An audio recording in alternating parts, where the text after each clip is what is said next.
Hai Capricorn, apa kabar? Semoga kalian baik-baik aja. Oke Capricorn, ini adalah general reading untuk kalian Capricorn, Sun, Moon, Rising, atau Venus. Ingat ya, karena general reading, jadi ini tidak harus resonate atau cocok untuk situasi semua orang di luar sana. Jangan dipaksakan jika tidak memahami apa yang disampaikan. Oke? Kemudian di sini aku akan melihat perasaan seperti apa sih yang akan kalian rasakan 6 bulan ke depan, ya. Ingat, karena berbicara 6 bulan ke depan atau waktu yang masih akan datang gitu ya, energi itu masih bisa berubah. Artinya belum tentu benar-benar seperti yang aku bacakan di sini. Bisa saja lebih baik perasaan kalian. Karena balik lagi, pemikiran orang gitu ya, dinamika pemikiran orang, pandangan orang ya kan, itu kan akan mempengaruhi langkahnya atau responnya terhadap sesuatu gitu ya.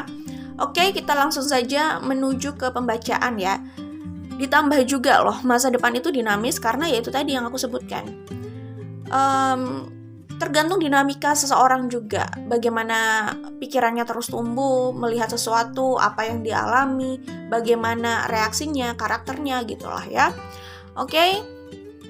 Kita langsung saja. Selain Capricorn, aku melihat di sini ada energi Gemini, kemudian aku melihat ada energi Virgo, Taurus, Aquarius, Scorpio, Leo,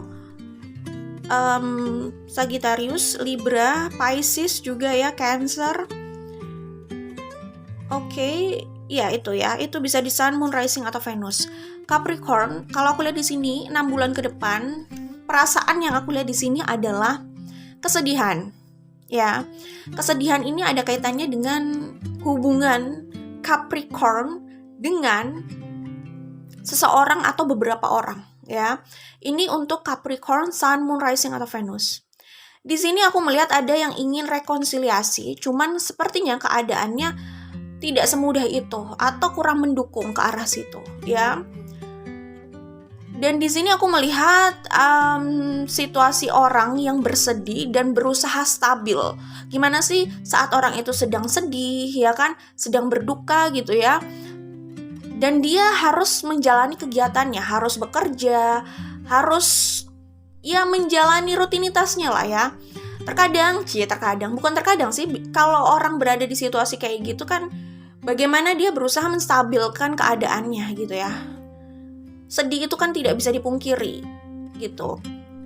Tapi hidup terus berjalan kan, kegiatan harus dilakukan, pekerjaan juga harus dilakukan gitu ya. Rutinitas tetap sama kira-kira gitu. Jadi bagaimana orang juggling dengan keadaan itu di saat mereka bersedih. Jadi mereka berusaha stabil biar kesedihannya ini tidak terlalu mempengaruhi rutinitasnya, pekerjaannya gitu. Walaupun terasa sulit ya, karena mungkin di sini sedihnya juga lumayan menyita kekuatannya juga, perhatiannya, pikirannya, energinya. Intinya cukup menguras kekuatannya gitu, kesedihan yang terlihat di sini. Jadi mempengaruhi moodnya juga dalam bekerja. Cuman orang ini berusaha aja untuk tetap stabil ya, menjalani kegiatannya, tetap bekerja gitu. Kelihatannya di sini usahanya atau effortnya itu besar ya. Kalau usahanya sebesar itu, mungkin kesedihannya juga tidak seringan itu, bisa jadi ya, mempengaruhi moodnya seperti yang aku bilang tadi. Memang nggak bisa disepelekan ya.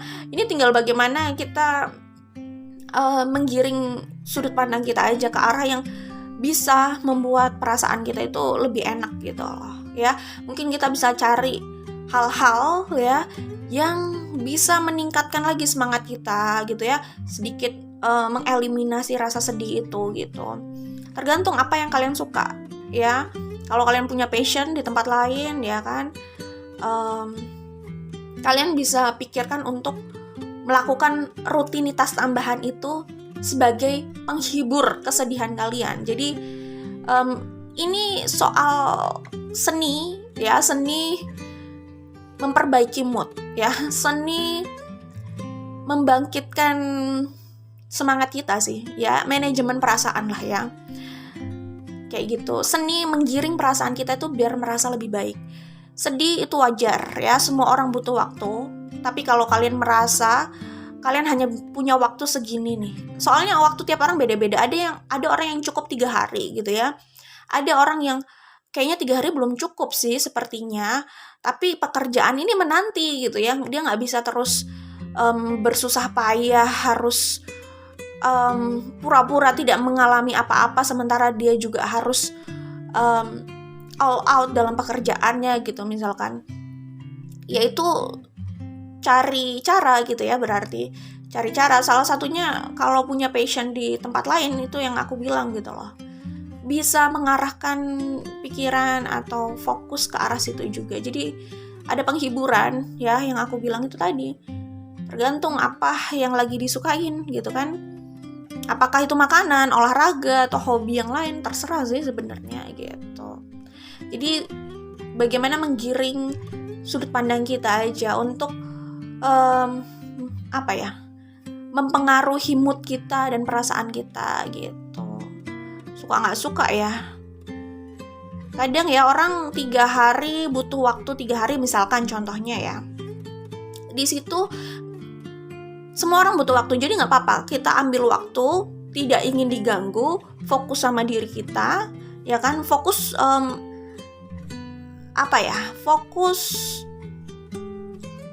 fokus sama diri kita ya, maksudnya tidak ingin diganggu gitu loh. Jadi biar kita itu fokus untuk recovery aja gitu loh, ya. Di masa recovery itu kita kan melihat situasi, refleksi gitu ya. Terus bagaimana kita berusaha berdamai dengan itu, dan bagaimana kita mencari hal lain yang menjadi sumber semangat kita sih gitu. Kayak gitu sih. Jadi waktu yang ada, quality time untuk diri kita sendiri itu sebenarnya penting sekali karena itu gitu. Karena kalau sekedar, ya mungkin setiap orang beda-beda ya, caranya itu beda-beda. Tapi kalau ada orang yang kecenderungan ingin mencari, kayak pelarian gitu lah. Walaupun pelariannya mungkin have fun sama temen, melupakan masalahnya. Cuman balik lagi, biasanya kalau orang tipikalnya seperti itu, ini yang aku amati aja ya, setelah itu berakhir dia akan kembali berduka lagi. Jadi memang itu harus diselesaikan ya. Diselesaikan itu bagaimana kita deal atau kita kita hadapi itu, ya kan? Dan bagaimana kita berusaha berdamai sama itu sih gitu ya. Jadi kayak gitu sih. Kalau pelarian itu nggak harus sesuatu yang buruk ya, cuman terkadang kalau pelarian terus kita melupakan ini, hanya untuk melupakan ini, jadi kayak ya itu cuman sesaat aja sih ya, sesaat aja. Karena kita kayak selalu butuh hal-hal yang bisa membuat kita itu berpaling dari itu gitu. Masalahnya nggak bisa selalu seperti itu ya. Kalau kayak gitu kita kan seakan-akan bergantung sama situasi di luar, bergantung sama orang yang mungkin bisa ngajak have fun gitu kan. Kayak selalu bergantung sama hal-hal di luar untuk menjadi pelarian gitu. Mau nggak mau itu harus dihadapi. Bagaimana kita yaitu sampai pada titik kita bisa berdamai dengan itu. Setelah itu plong, relax ya, itu bisa diterima, keadaan udah oke. Bagaimana kita ini sih membangun mindset sih di situ ya. Jadi bukan cuman sekedar cari pelarian aja gitu. Nah kalau udah kayak gitu, dia mau cari hiburan itu biasa aja. Hiburan itu di luar sana selesai, dia juga nggak langsung merasa ditikam kesedihan gitu loh. Ada quotes bagus, bentar ya aku cari. Oke, quotesnya kira-kira gini ya. Orang-orang itu tidak addicted pada alkohol atau drugs. Aku tidak bilang kalian mencari pelarian di situ loh ya. Maksudnya pelarian itu macam-macam. Apakah cinta baru? Tapi kalau sekedar pelarian ya hati-hati juga ya. Atau pelarian yang lain lah, sekedar cari keramaian sama temen atau have fun sama temen gitu ya. Cuman ini yang mau aku sampaikan ya. Jadi orang-orang itu sebenarnya tidak addicted terhadap alkohol atau drugs. Mereka itu addicted untuk melarikan diri dari realita gitu. Jadi sebenarnya kalau mau cari hiburan, have fun, mau sendiri sama teman terserah sih. Cuman yang penting kita nggak itu tadi melarikan diri dari realita ya. Karena kalau kayak gitu berusaha melupakan bukan menghadapi gitu kan, sama aja. Begitu kita selesai dengan have fun itu, kita bisa sedih lagi dan kita butuh lagi, ya kan? Dan kalau kalian atau siapapun menggantungkan have fun sama temen, sama siapapun orangnya gitu ya, karena orang ada yang bisa have fun sendiri gitu loh, dia hangout sendiri, kulineran sendiri, jalan-jalan sendiri, dia bisa menemukan cara untuk have fun sendiri, nggak bergantung sama orang lain gitu loh. Kalau siapapun itu bergantung sama seseorang atau siapa, ya teman-temannya terserah lah, orang-orang untuk have fun gitu ya, dia akan selalu mencari itu gitu loh, mencari orang yang bisa diajak have fun gitu. Ya, begitu dia kembali sendiri dan dia merasakan kesedihan itu menggigit lagi, dia akan berusaha mencari orang lain atau hal di luar sana untuk membantu dia lari dari itu lagi gitu. Jadi dia struggle untuk melarikan diri dari realita gitu, daripada struggle menghadapi realita itu dan berdamai di situ gitu. Kalau kayak gitu kan, mohon maaf nih, ada juga kejadian yang akhirnya di saat dia merasa terpuruk, dia akhirnya beli teman. Dia ngajak teman main, hangout, have fun gitu, tapi dia bayarin gitu. Dan di saat dia kembali sendiri, dia merasakan sedih itu lagi, dia mau cari cara lagi untuk itu tadi, melari dari realita gitu, skip dari realita gitu. Jadi dia akan ngajak lagi, cari orang lagi, beli teman kayak gitu. Jadi kayak gitu, ketika selalu itu, itu kalau dari sudut pandang aku, orangnya memang takut sendiri, tidak bisa sendiri gitu. Jadi saat kita bergantung sama orang lain untuk happy, untuk merasakan happy, mindset kita merasa kita perlu orang lain nih untuk bisa bikin kita happy, padahal mungkin orang itu sedang berusaha lari dari realita gitu ya, di saat dia sedang sedih itu. Kalau selalu membutuhkan orang lain, ya kayak gitu jadinya. Bahkan dia bisa beli teman kayak gitu. Dan akhirnya dia sadari, oh iya ya, selama ini dia beli teman, selama ini dia hanya buang-buang materinya untuk itu gitu. Seperti itu sih, hanya untuk bagaimana caranya skip dari realita kayak gitu, melarikan diri dari realita gitu.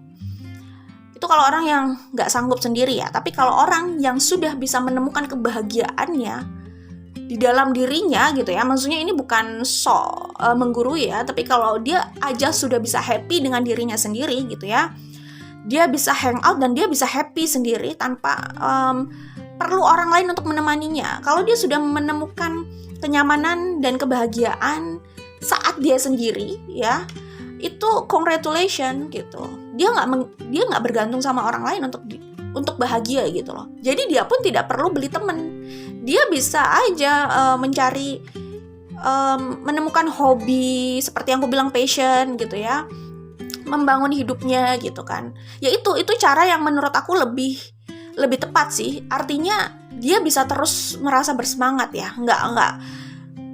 Karena menggantungkan diri ke orang lain itu menurut aku itu juga bisa melelahkan gitu. Karena kita kan nggak bisa selalu berharap ada orang yang tulus stay bersama kita. Kalau kita udah mandiri, independen, ingat ya, itu independen itu soal state of mind, soal pikiran aja, mindset, bukan soal materi doang gitu ya.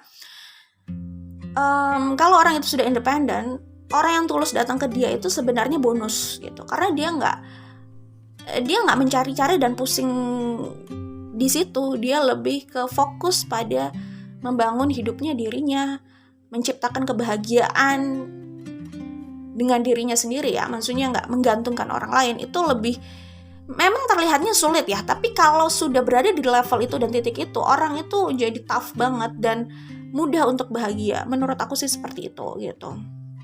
Jadi kalau orang sudah berada di titik itu, sebenarnya dia sudah tahu untuk menghadapi kesedihannya, bukan melarikan diri dari realita ya. Tapi kalau mencari passion baru untuk membangun hidupnya itu beda lagi. Saat dia berusaha mencari passion baru, mungkin di situ dia sudah ada proses perdamaian dengan situasinya. Intinya gitu. Semoga kalian bisa memahami ya. Tapi kalau kayak gitu, itu memang harus dicoba sendiri baru bisa paham atau relate dengan apa yang aku sampaikan. Oke? Jadi aku melihat di sini, ya itu tadi, ada yang masih mau mengupayakan kembali gitu ya, tapi yang dia rasakan lelah aja gitu kan. Seperti itu. Itu yang aku lihat di sini. Tetapi Tetapi di saat mereka tidak bersama, ya Capricorn dengan siapapun itu sedang tidak bersama, mereka itu sebenarnya sedang ini tetap terkoneksi gitu ya. Mungkin di sini memang ada soul connection gitu, jadi rasanya seperti telepati gitu ya, sedikit mungkin bisa menangkap signal itu, tapi terserah lah ya mau percaya sama itu atau tidak. Tapi menurut aku di sini koneksi secara jiwa itu masih bisa berlangsung gitu. Cuman ya itu ya gitu. Kalau aku lihat di sini pertemuan secara fisik itu yang mungkin tidak semudah itu gitu. Ada orang yang mengupayakan untuk kembali lagi, tapi kayaknya berat di sini gitu ya, berat, capek, dan akhirnya dia memilih untuk istirahat aja gitu. Iya, jadi di dalam kesendiriannya sebenarnya dia masih mengingat gitu kan, tapi dia berusaha tidak menampakkan kesedihan itu, kegundahan itu gitu. Oke, nah ini yang kuliah di sini. 6 bulan ke depan itu bisa, mungkin saja Capricorn itu akan merasakan tensi yang agak tinggi. Jadi aku melihat di sini itu ini bisa konflik ya. Ya itu bisa, ya itulah. Konflik di sini nggak harus konflik secara fisik gitu ya. Tapi atmosfer yang terasa itu kayak yang dirasakan itu tensinya itu tinggi, tekanannya itu sedang tinggi gitu ya. Tegang gitu loh ya. Dan ini berkaitan sama hubungannya dengan seseorang atau beberapa orang seperti yang aku bilang gitu kan. Kemudian di sini di sini aku melihat ada beberapa pilihan ya. Ada pilihan sebenarnya untuk move on atau untuk menjalin lagi hubungan dengan siapapun itu, apakah pertemanan atau percintaan, terserah gitu ya. Ya sebenarnya sih ada pilihan-pilihan itu gitu. Oke. Cuman di sini aku melihat balik lagi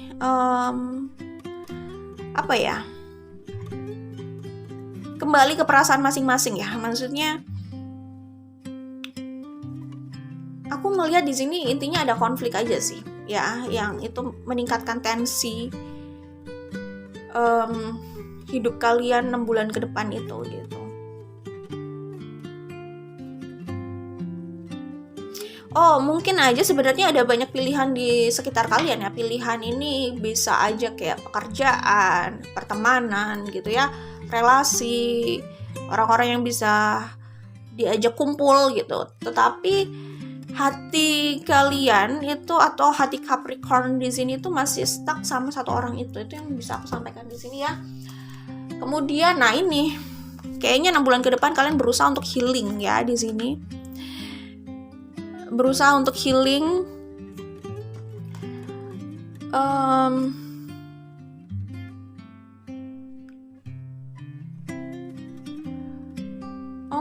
Terus kalau aku lihat di sini bisa jadi ya hubungan kalian dengan siapapun itu sebenarnya banyak hal yang belum dibuka aja gitu. Kayak gitu sih. Jadi 6 bulan ke depan ini proses healing, kesedihan dan proses healing. Maaf banget kalau agak nggak enak ya kedengerannya. Nah di sini bilang Capricorn bilang this is not my expectation gitu ya. Dia merasakan apa yang terjadi itu tidak sesuai dengan harapan dan ekspektasinya. Ya. Kemudian mungkin saja Capricorn berharap ada rekonsiliasi seperti yang aku udah bilang tadi gitu. Dan di sini Capricorn itu struggle, berjuang bagaimana caranya dia nggak bergantung sama orang tersebut. Bergantung itu bukan soal materi, tapi secara perasaan dia tuh bergantung sama orang tersebut. Jadi kalau orang itu nggak ada di sampingnya, nggak ada dalam hidupnya, dia tuh merasa lemah gitu loh. Jadi itu kan bergantung ya namanya. Secara emosional dia bergantung. Dan hal seperti itu saat kita bergantung sama orang walaupun secara emosional gitu ya, itu juga membuat kita merasa lemah kan jika nggak ada orang itu gitu kan. Jadi Capricorn sepertinya 6 bulan ke depan perasaannya adalah maaf banget sedih, kedua berusaha bangkit recovery, ketiga berusaha melepaskan ketergantungannya terhadap seseorang secara emosional gitu, dan dia sedang struggle aja soal itu. Jadi itu kira-kira yang bisa dirasakan untuk Capricorn Sun Moon Rising Capricorn Sun Moon Rising atau Venus. Good luck buat kalian. Ingat, apapun yang aku sebutkan belum tentu itu harus terjadi seperti itu, bisa saja lebih baik gitu ya. Oke? Karena kan itu semua kembali sama dinamika pemikiran kalian juga gitu ya. Good luck ya Capricorn, bye.